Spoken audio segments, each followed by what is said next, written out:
welcome to the Paranormal Podcast. My name is Ben. And I am handsome. You certainly are, a guy named Jake. And we are so glad to have you with us tonight as we delve into the topic of America's haunting and talk about the Bell Witch. Jacob, how you doing tonight, my friend? I sure am, Benjamin. How are you? I'm sleepy. Yay. But that's all right. That's all right. I'll wake up here in a second when we start having fun. Wake up. Wake up! Why don't you put on a little makeup? All right, hey, we're going to get copyrighted. Well, better not leave the keys up on the table then. Yeah, right? You wanted to. All right, that's enough.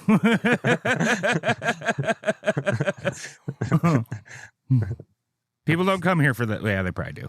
Yeah, they do. Yeah, they probably do. The shenanigans. And if you come here for the shenanigans, don't forget to invite a friend and tell them to come listen to the show too, and leave that 5-star rating and review on Apple Podcasts. And we'll do the live show thing when we get to like 50 of those and all that good stuff. So, yeah. Yeah. Jacob, tell us about Bell Witches. Well, you didn't even ask what we were doing. How'd you know? We don't talk at all, ever. Ever. Even if there's a fire. Even if there's more copyright. 2 fires. Stop it. So we didn't start the Bell fire. Witch. Anyway. What now? We didn't start the fire. We didn't. That was Billy Joel. All right, God damn it. Yeah, so the Bell Witch, this miraculous wench, she is actually the only spirit, witch, demon, whatever you want to call her, supernatural entity that has legally taken a human life. Holy shit! Hey! Not legally, I guess, but like, you know what I mean? Like, legally in papers, he was killed by supernatural forces. Yeah. Only one. The Bell Witch is directly blamed for the death of a human being. What a bitch. Right? Yeah. All right, so that's what we're talking about. And since I knew Jacob wouldn't do it, because this isn't his thing really, my contribution to this episode is going to be something of an American history lesson. Ew. So the story mostly surrounds the Bell family, which Jacob will talk more about them. I hope. But the Bell family had moved to the northwest portion of Robertson County, Tennessee, and settled down along the Red River near modern-day Adams, Tennessee, around the year 1805. They were originally from North Carolina. When John Bell settled there with his family, the area was largely just unsettled wilderness. It had, after all, only been about 15 years since the Cumberland Gap Passage had been cleared out enough to accommodate wagon traffic, and even then, there just wasn't much reason for the average person to go west through the Appalachians. On the east side of the mountains, there was still plenty of space to build and grow, and there were communities and supplies to be had without a great deal of hassle. But on the west side of the mountains, there was land, there was Native Americans, and that's pretty much it. There were, by 1805, a few small, well-dispersed communities, but they were communities far beyond the boundaries of civilization, with a mountain range behind them, and a vast, untamed, and unknown wilderness in front of them. Now, of course, the story of the USA is the story of adventurous few who seek opportunities in the wild, unexplored, untamed places. People who would rather dare to brave hardship for a chance at fortune and discovery than to rest in ease and accomplish nothing extraordinary. John Bell was one of the adventurous types, and I just wanted to go ahead and say all that, and I'll stop before Jake falls asleep, just so that everybody understands that John Bell and family and the people that lived in this community were some tough sons of bitches. Life was not easy for them. How do you know how their moms were? It was in the book. Sons of bitches. Anyway. It says their moms are bitches? All right, Jacob. That's the end of the American history lesson. What little bit of it I'm going to put you all through. So That was a great episode. join us next time. All right. So, Benjamin with face, Yep. you said it started in 1817, right? Correct. So Okay. the Bell family moved to Tennessee in 1805. Which And is now Adams. for 12 years, John Bell managed to grow into one of the richest, most influential men in his community by the year 1817 when this all kicked off. Yeah. And before I get into this, I'd like to say this is 1817 and like early 1800s. So it is a different time. So he had some free labor help. So I'm not sure where most of your sources for this were, but what I was reading was the book, An Authenticated History of the Famous Bell Witch. That book was written in 1894 by M.V. Ingram. And when you read it, if you guys want to read the book, I mean, I suggest you do so. It's the only book that was written using mostly firsthand accounts. So if you want to read it, go ahead, read it. But I warn you, there is some language in that book that would not be acceptable in modern society. It was a different time. And if you can't understand that, I don't know what to tell you, but if you can't understand, then what the hell are you doing on this podcast? But yeah, there's some unacceptable in modern times language used in that book. Which Anyway. we do not condone. No, I mean, I would not use such language, but since I don't see Marty McFly around here, I can't exactly go back in time and influence their way of speaking. So you just put up with it. Anyway, go ahead, Jacob. Which leads me to my next point. Fund us so we can get a DeLorean. Paranatural podcast, or no, wait. Ha, fuck that up too. Wow. Patreon.com/paranatural podcast. We have a bunch of free episodes over there, or not free episodes. Wow, One free episode. I quit today. You want me to just take Holy notes? shit. Go ahead, bud. All right. You can join the Patreon for $5 a month, which think about it. It's like a half hour of work if you're getting minimum wage. Well, a little, but still, we're worth it. We give you more than a half hour sometimes. But yeah, join that. There is one free episode on there. So on-air production meeting, we have the one free episode. Uh-huh. What do you think about doing the episode I do, or that'll come out right after this show? We'll put that one up free too. Just That so sounds people, great. you can go over, you can check out the Patreon, you can see kind of what we do over there. See how far we've come. Yep. Yeah, that's a great idea. All right, cool.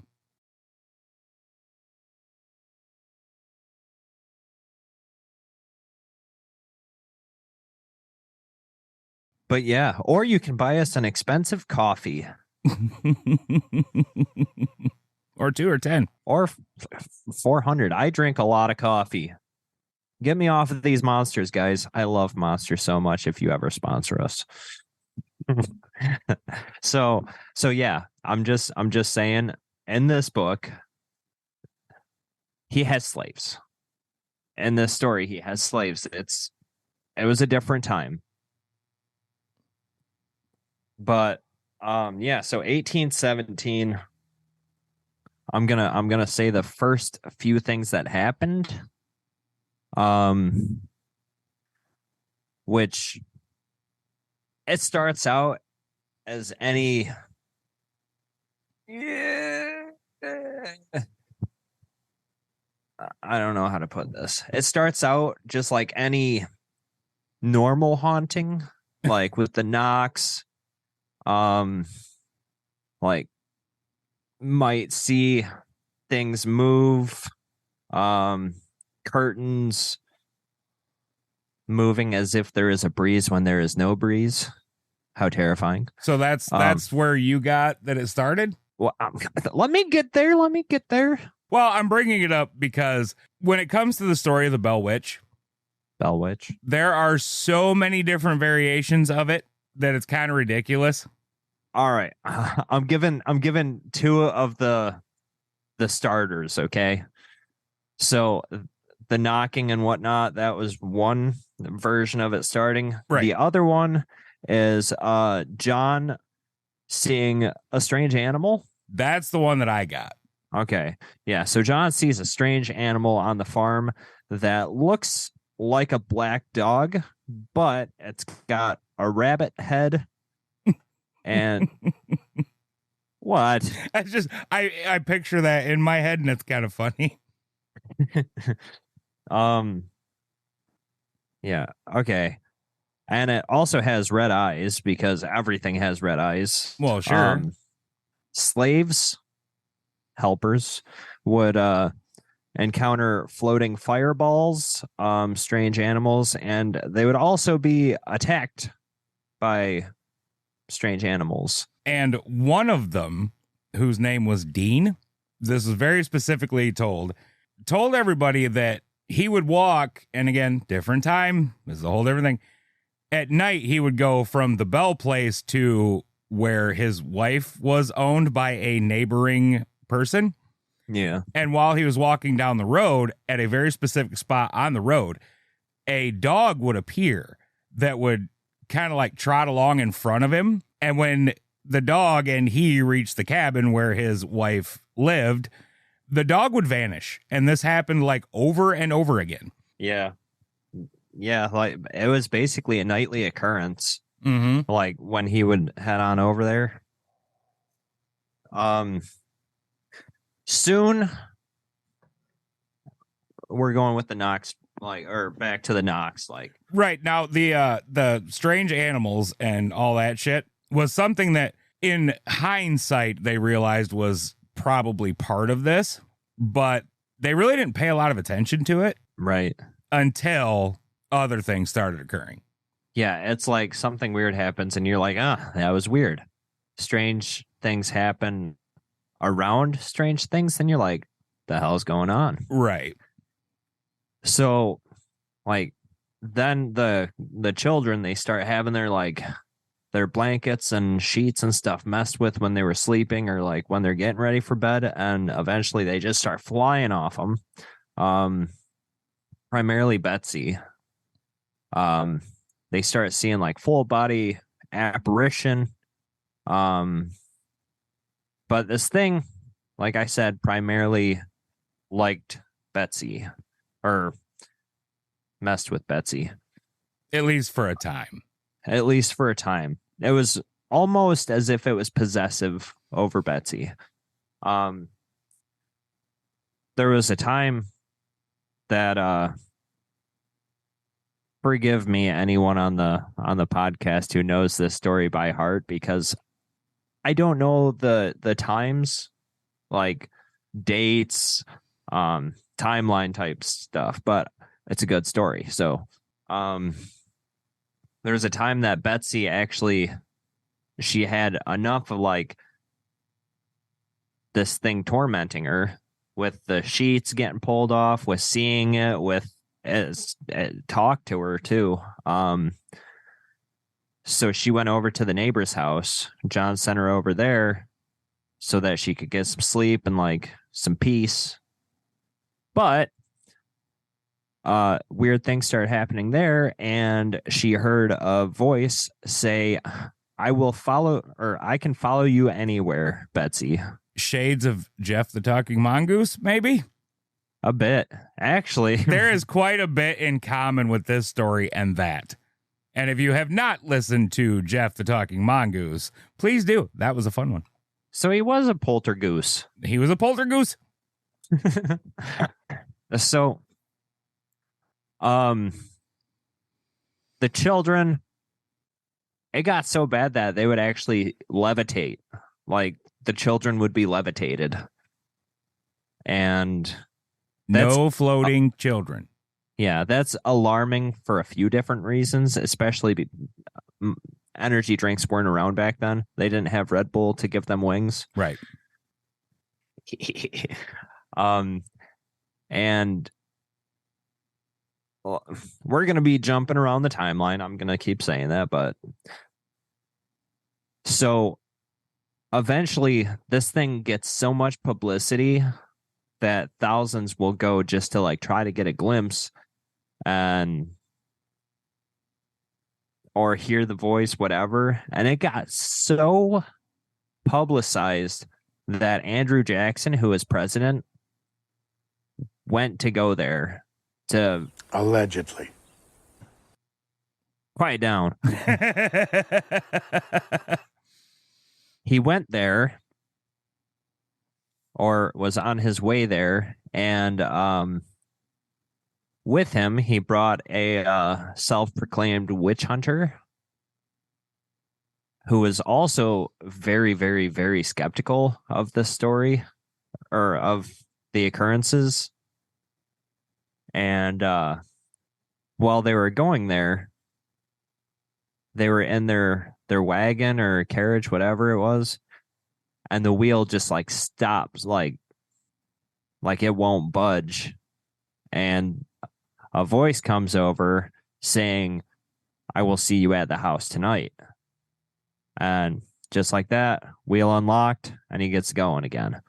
As he gets closer, in some stories it says he was on the property. He just got on the property. Others say he never made it to the property, but when he got close enough,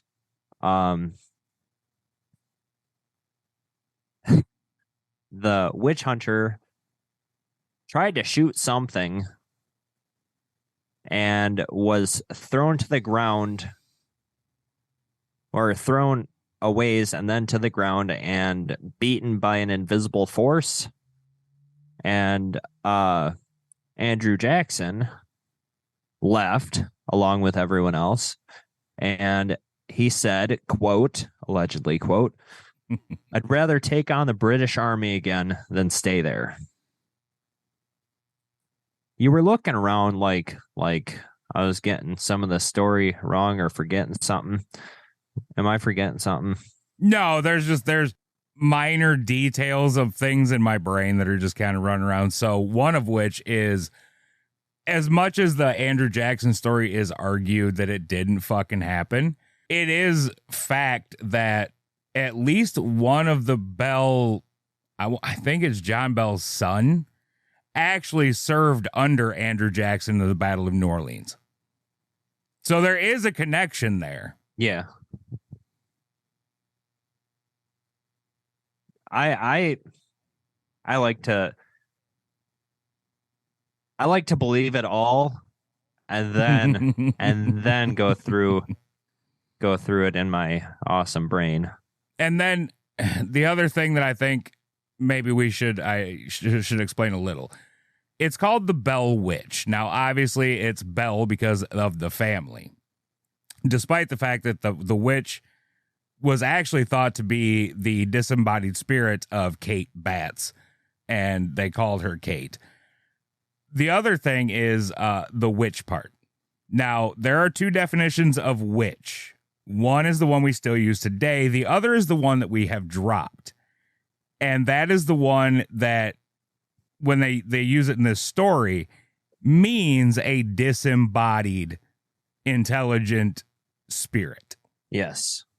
So I just kind of wanted to throw that out there so everybody kind of understands what we're talking about when we say the Bell Witch. Yeah, it's basically the Bell Ghost, the Bell Poltergeist. Yeah. And the poltergeist that tormented the bells. The difference being that a poltergeist comes from we don't know where a witch is a specific person's disembodied spirit. In some stories. And other stories, it is not disembodied, but the actual person. The person can send out their spirit. I guess so. That's what was thought at the time witches could do. Yeah. So anyway. Okay. Any Hooser Doozers. The Bell Witch, after a while, she didn't like John Bell for some reason. She she would say things to him, and the stories that I listened to, and like, I didn't make it too far in the book. The guy is monotoned, but a lot of the stories that I came across, John Bell wouldn't tell anyone what the ghost would tell him because he didn't want to fuel the fire, so to speak. And so one thing that she said the entire family heard, or at least the majority of them, and it was the Bell Witch stating that she was going to kill John Bell. And shortly after that, he gets sick. He like goes into a coma, and well, that lasts for a little bit, but he died. In 1820, John Bell passed away. I'm guessing overnight, because when they went to check on him, he was dead. So I'm guessing it was overnight he died. And all the medication that they thought would help him out and whatnot, that was gone. And the only thing that was near him was a small bottle. And this is where skepticisms come in and like theories. It was a little brownish liquid in a mysterious vial next to his bed. And the Bells, they did a couple of tests on this liquid. And Ben, I'm pretty sure you know this next part, and it's definitely not my favorite part of this story. But they tested it on the family cat. Yes. And the cat died. The family cat died. And then they tested it by throwing it into the fire, which it kind of exploded a little bit, turned a bright blue, very bright fire, and depleted quickly. And from what I heard, the cat very immediately died. Yeah, it was like, right meow. Yeah, right meow. It went. So definitely not my favorite part of the story. People reported, the Bells reported that she could read minds. She could do a lot of things. She had like 4 different voices she would use. And did you happen to see what her favorite thing to talk about? Like what her? Yeah. I'm about to. Okay. Yeah. So, back then, religion was like, everyone was religious. Everyone was. So they were all religious, and at first they were thinking like it's a demon and all that stuff. So they start like reciting Bible verses and praise and all that stuff. Well, she did too. She would read Bible verses. She would recite them a lot. Yeah, actually, so just to jump back a little, things ramped up over time. Mm-hmm. Not a long time, but a very short time. She went from just making noises and knocks and things like that to speaking. And the first thing she said was actually a hymn and prayer that she had heard. So you said that John Bell, he kept things pretty private. Well, to that point, for the first little over a year, he swore his family to absolute secrecy about any of this going on until finally he couldn't take it anymore.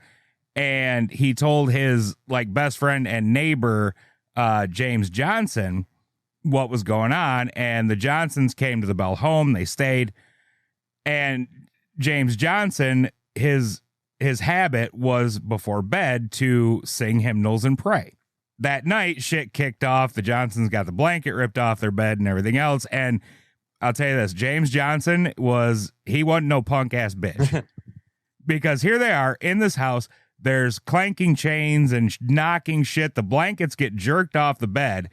And, he was startled at first, but he got a hold of himself real quick and started talking to the specter, trying to ascertain what its purpose was. Shortly after that, Kate, the Bell Witch, decided to start speaking, and the first thing she said was to recite word for word the hymn and prayer that James Johnson had offered that night before bed, and she did it in an exact and perfect impersonation of his voice. Yeah. And that was... it's almost like a mockery, like you think that, but what I was reading, and I suppose that's up for interpretation, but from my readings, I interpreted it differently, and so did the community. They actually thought that whatever this thing was Christian. Yeah. I might have written that somewhere in here. But yeah, they so at first, before anything weird was happening, they were like, it's just weird stuff. And then like when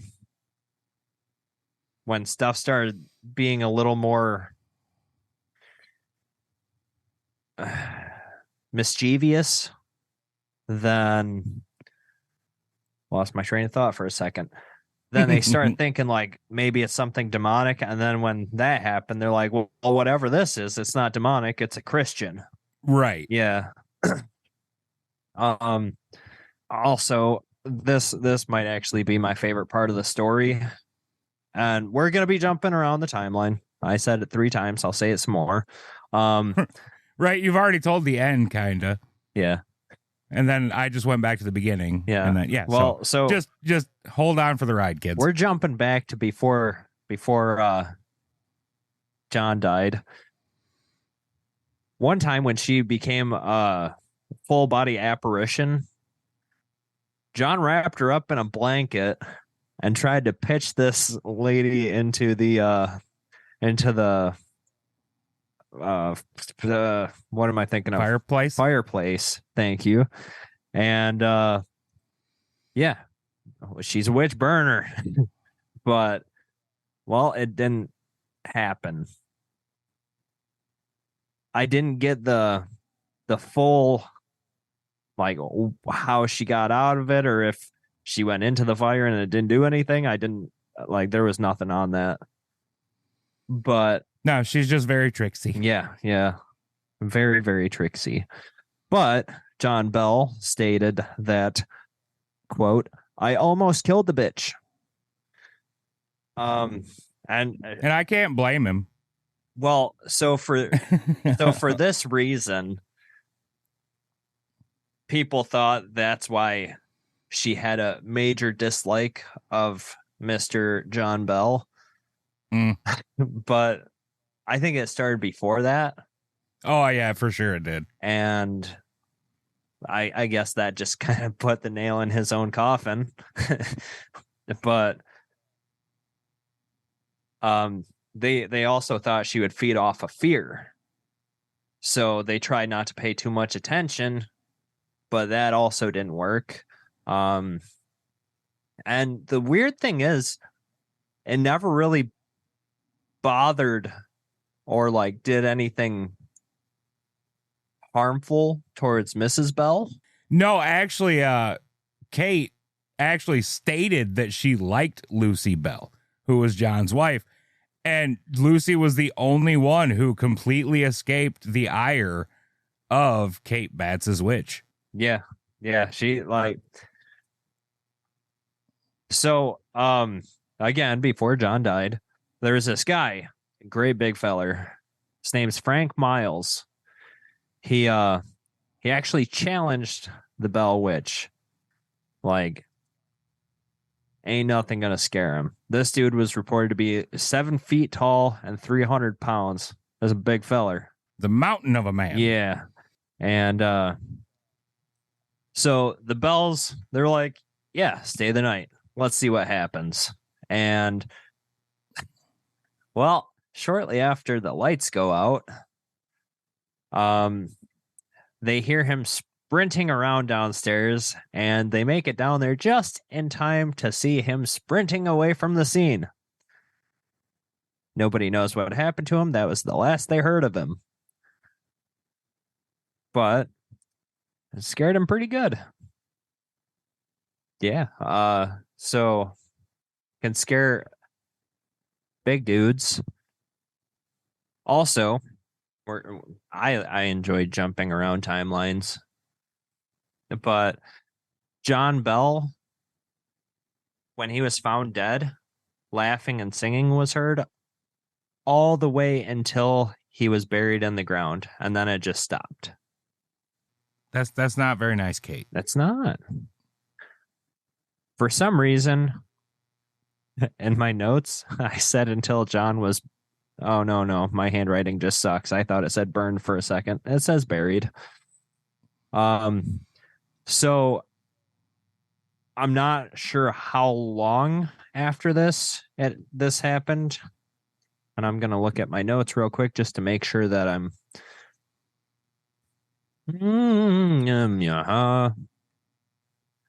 Okay. Yeah. So we're good. Okay. So shortly after this, the Bell Witch disappeared, stating that she will return. And well, she disappeared for 8 years and came back to John Bell Jr. for 3 days and just kind of told him some prophecies, allegedly told him about the Civil War and both the World Wars, and was somewhat accurate on it. And well, she disappears again and says she will come back and torment the closest blood relations he has in 107 years.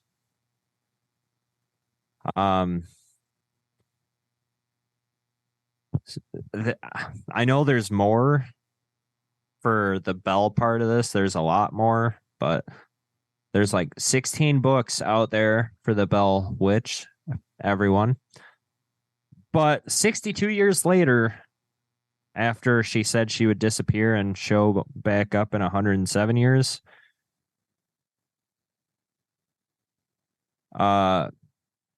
weird things really started happening. And she was blamed, the Bell Witch. In 1890, lumps of coal began raining from the ceiling 3 times to the Kuwaits. Like, the Kuwait family. I don't remember their first names, but it was the Kuwait family. And like lumps of coal just started falling from the ceiling, from the walls, just appearing. And it was heavy enough to actually break their furniture. And it also struck Mrs. Kuwait on the head and injured her. Did not kill her. Yeah. And then like later on, when arsenic was like more readily available. Yeah, they start thinking that the dark liquid that was found by John Bell was actually arsenic. And so skepticism. I don't know if they had tests to check if someone was poisoned back then. Well, he was very obviously poisoned. Nobody argued that. Right. They knew what poison was. The argument was that it was Kate Batts' witch that poisoned him. Yeah.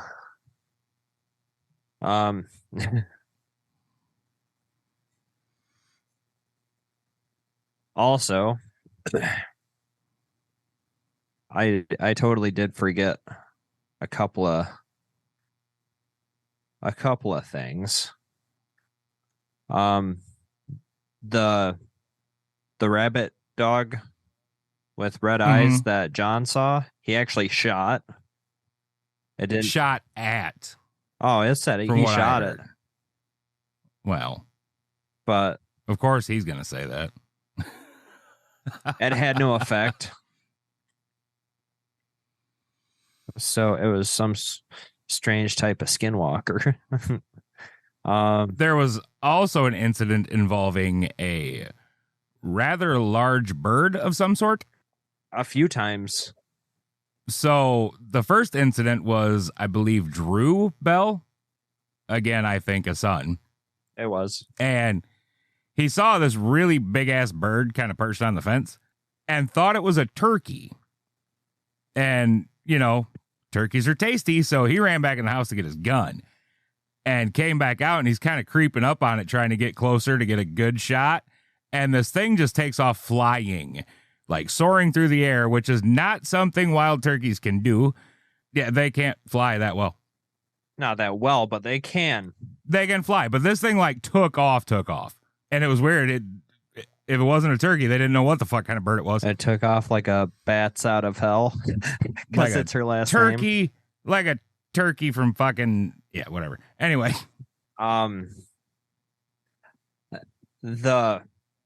She would also do childish and trickery-ish things to the children. They would hear what sounded like dozens of rats chewing at the leg posts on their bed. Scratching was heard all over the place. And like they might have had some rats. They might have had some critters scratching, but they would actually find like gnaw marks on their beds. Mm-hmm. And back then it was solid wood that built beds. But Betsy, she would get bit, she would get slapped, scratched, and she would have marks from all this. She also one night stated that it felt like needles were going in her. And if I remember correctly, they had a doctor or some sort of physician type back then take a look and actually pulled a needle out of her that was so deep that they had to like get in there to get it. So aside from John, the one who received the most, I guess, aggressive, treatment from Kate Batts was Betsy. But yeah, that actually came to a complete and total end when Betsy, who was by all accounts a very lovely young woman, ended her engagement to Joshua something or other. Yeah, I didn't write it down. After that, the witch, poltergeist, whatever, left Betsy alone. Yeah. Completely. Like really just completely. Yeah. I didn't like her fiance. It didn't like her goddamn boyfriend, I guess. Yeah. They were engaged to be married. Yep, they were. And well, that ended because of all the weird stuff going on. So a couple of weird things happened somewhat recently. John Bell V said in 2018 he would hear footsteps, old kitchenware and china would just go flying across the wall, but it would never break. And so he went into his basement and a bunch of storage he had, and he found a Bible that belonged to Mrs. Bell from 1820. And like all chicken shits, he got rid of it and the weird stuff stopped.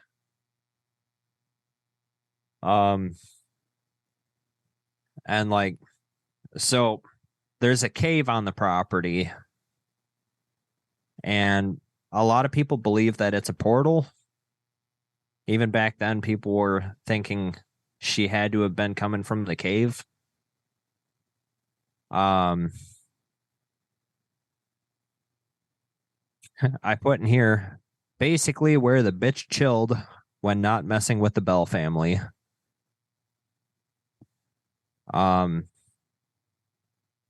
When people went and go in the cave, because it is actually a tourist destination now. Yeah. People feel like they're being watched constantly. Like they'll feel weird drops in pressure, drops in temperature, disembodied voices, whole bunch of stuff. I actually watched a bunch of ghost hunts through there, and I suffered through more dildo Baggins being in there. Oh, I'm sorry. Oof. And guess what sunglasses he was wearing? Which ones? The ones that help him because the demon messed with his eyeballs. Oh, of course he was. The same ones he was wearing before the demon messed with his eyeballs. Yep. And he took off for 5 minutes. Again, for a full explanation of what we're talking about, Paranatural The Patreon. Patreon.com/Paranatural Podcast. That episode is Demon House Dildo Baggins or something like that. Something like that. Yeah. So people also say that the cave now is the strongest location. Like a lot of the weird stuff happens there now. Kate, she was thought to be a demon, shapeshifter, witch, spirit, or even a curse. She was an entity who didn't like John Bell or Betsy's boyfriend. And she also prophesized the apocalypse, which there isn't too much on that. They just said she prophesized the apocalypse. So I guess we'll find out. And each time she returns, she vows to come back. Let's see. Okay, so there's the Red River that runs through the property. And So you're telling me a river runs through it? yes, Okay. the Red River. What are you getting at? It's a movie. Never mind. What movie? A river runs through it. Sounds like a fun movie. I've never seen it. Sounds like a great movie. Anyway, for years and years and years and years and years and years, people report seeing strange animals anywhere from rabbit dogs to panthers that would leap across the river and just disappear. The person who actually owns the property now says he's seen the panther on a few occasions to where it'll just disappear. And he owns the property. It's a tourist destination, so there's no way he would ever lie about that. Oh no, absolutely not. To get more people to come, like that would just be a crooked thing to do. But the people who tour the caves, people like to take little artifacts. I'm one of them. I've got stuff from a whole bunch of places I've gone to. You want to get cursed? That's how you get cursed.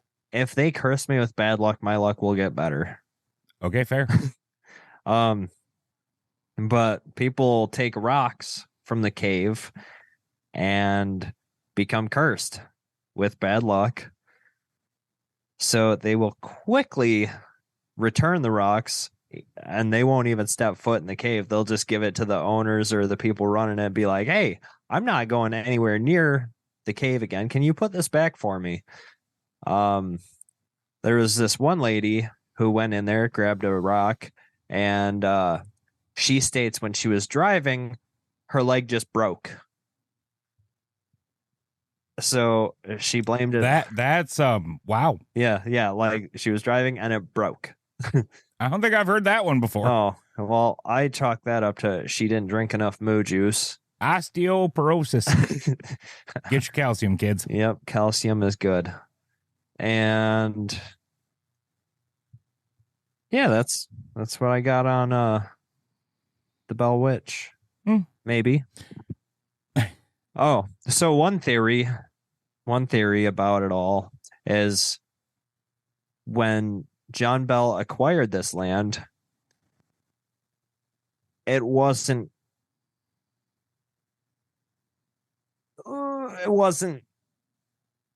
acquired in the right way. Apparently, it was part of some Native American land, which all of the U.S. was. Correct. But they said that basically the Native American spirits are doing the haunting, or they cursed the entirety of the Bell family from then to all of eternity, as long as the bloodline continues. So yeah. Add stuff, Ben. So, like we said, there are so many different stories about things that happened surrounding the Bell Witch and Kate Batts. One of the ones that I'll add, again, like we said, she really hated John Bell. This kind of speaks not only to that hatred of John Bell, but also to the very, very strange things that she could allegedly do. So one of the first things that specifically targeted John was he fell ill with a stiffened tongue. That's why you don't chew up Viagra. Fair. But it was like, it sounds kind of funny, but it was apparently very, very debilitating to a point. He couldn't speak. He couldn't eat. He said it felt like he had a chunk of wood sitting sideways in his mouth. And when he would try to eat, it would just push the food back out. And it wasn't like a permanent thing. It would come and go. But that's what eventually it got so bad. That's what led him to go start telling people about what happened. She did a lot of fucked up shit to people, namely John. Yep. And early Betsy. And then the other thing, which this was again sort of reminiscent to me of Jeff the Talking Mongoose, the witch would go to North Carolina where the Bell family was from. And she would be talking to him 1 minute. She'd be like, I'm going to go see what was going on in your hometown. And then she'd disappear for a few minutes, come back and report everything that was going on. And she would do it accurately. They would write letters to people back home and get confirmation of the things that Kate Batts' witch was telling them. Yeah. Basically when Jeff was going on holiday. Right, but Jeff never came back with anything the family didn't already know. Kate actually did. Yeah. So it was like Jeff the Talking Mongoose was a Kate Batts pretender. Yeah. That's what I got, Home Slice. Yep, same here. It's a fun story.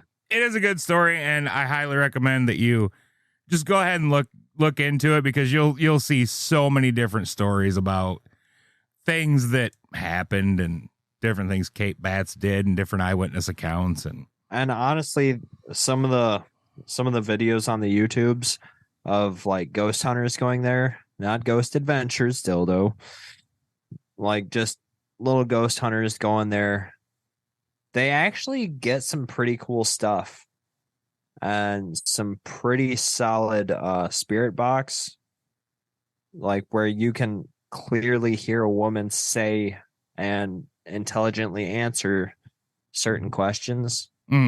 So yeah, if you want to read the book, don't do it on Audible.